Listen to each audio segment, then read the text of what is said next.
evening So po. once again, magpakilala ka naman sa lahat na nandito. Ako po si May Masculino, Tubong Bicol. May balikan natin yung kinakwento mo kanina. It's always a very serious topic, ang bullying. Nung nangyayari lahat ng yun, ilang taon ka na? Grade school, high school?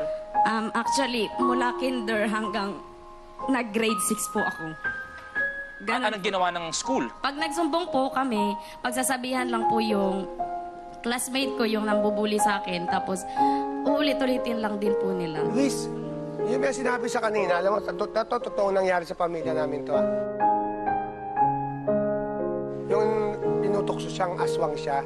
Ang nanay ko dati, talagang tinatawag na aswang. Sabi ko, Nay, ba't ba sinasabing aswang kayo? Alam mo, niyakap lang niya ako ng maigpit. Tapos naiyak siya. Tapos lumipad na siya.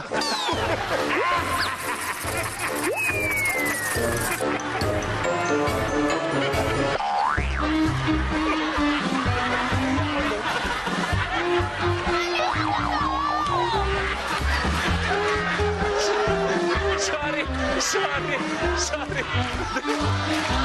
Hey! Hey! Pinapasmile ka lang namin, May. Pinapasmile.